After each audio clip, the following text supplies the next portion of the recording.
Here's a quick introduction to our method for memorizing James. Don't get weirded out. We're using some techniques that some people would consider odd, but believe me, this is how people have been memorizing scripture for thousands of years, and it's known to be the most effective method. Meet Loeb. Yes, Loeb is a pig. He's a mnemonic device, which means we made him up for the sake of helping us memorize. Loeb is basically going to be our tour guide for memorizing the book of James. A few quick things about Loeb. He's very friendly with people he knows, but he's kind of shy in public. He's also afraid of germs and heights, but he wishes he was braver. He loves turquoise and basically anything blue-green, which is why he's always dressed in those colors. And why is his name Loeb? Because that's what his mother named him. Try to remember some of this stuff about his personality. It's important, and you'll see why as we go along. Here's Loeb's house. Yes, it's kind of laid out like a dollhouse, but that's so I can show you the whole thing at once. Now, what does all this have to do with the book of James? The point here is to become familiar with this house, and particularly with a specific route or path through the house. When we get into the memorization, we'll be mentally placing verses along different locations in the house, so that we can remember them all in order. In other words, it's a memory palace. So as I give you a tour of the house in a second, pay careful attention and try to remember the route that Loeb takes through the house. Now, I'm not going to use any pictures of Loeb when I tell the story. I want you to use your imagination and picture what I'm talking about.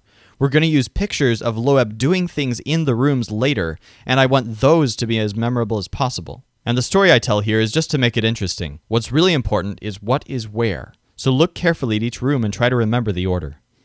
Every day the sun rises and meets Loeb, who is standing on his bedroom porch, greeting it as it rises.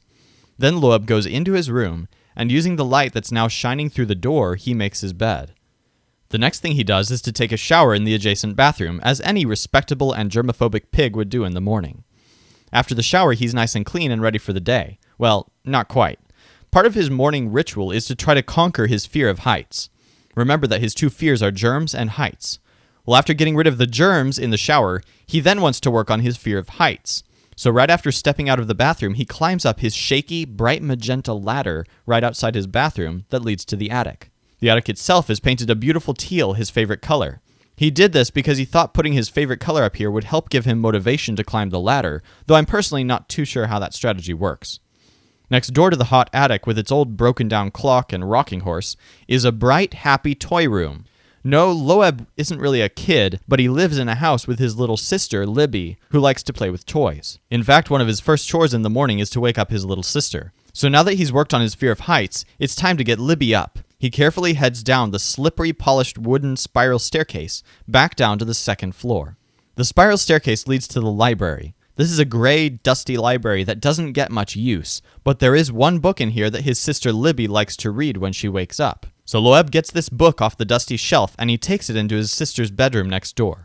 Libby's room is the brightest room in the house. She's obsessed with everything white, and the sun is blazing in the window by this time, which makes it surprising that she hasn't woken up by now. But no matter, Loeb wakes her up and gives her the book to get her going. She jumps out of bed, but instead of reading the book, she asks to play hide and seek in the family theater next door. Loeb reluctantly agrees, and they go out her other door into the family theater. As you can see, Loeb's house is full of contrasts. Straight from the bright, sunny white bedroom into the family theater, the scene becomes suddenly very dark. The theater is all black, and so full of chairs that it's hard not to bump into something when you walk in. But that makes it perfect for hide and seek, and somehow Libby likes the dark as much as she likes the light. Loeb plays a little bit, but he's secretly a little bit afraid of the dark, just like he's afraid of germs and heights, so he convinces her that it's time to move along and get going with the day. The quickest way downstairs from the family theater is the plain red staircase that leads straight from the theater to the den. The den smells smoky and cozy, with a huge green armchair, perfect for reading a book. Loeb leaves Libby here to read her book while he heads off to get things ready for the day. Of course, Loeb is a busy pig with a lot of things on his mind. His first stop after the den is his little blue home office, where he picks up a few files he'll need later in the day. Once his little sister is settled down, he always believes in taking care of work matters first. Then he goes off to get a few more things done around the house. The biggest room in the house is the enormous magenta hall. This is also the main entertainment center of the house, other than the dark home theater, because this is where the grand piano is. But Loeb has things to do. First, he gets his nice coat from the coat closet. This coat closet is all blue-green, partly because that's the color of all of Loeb's coats, and partly because the closet is so dark that if it wasn't his favorite color, Loeb might be too scared to open the door, just like in the attic. Somehow, he finds his favorite color soothing.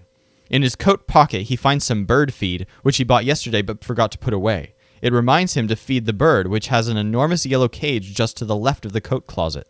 Now that the bird is fed, it's time to get the pig's breakfast ready. If birds eat bird feed, what do pigs eat?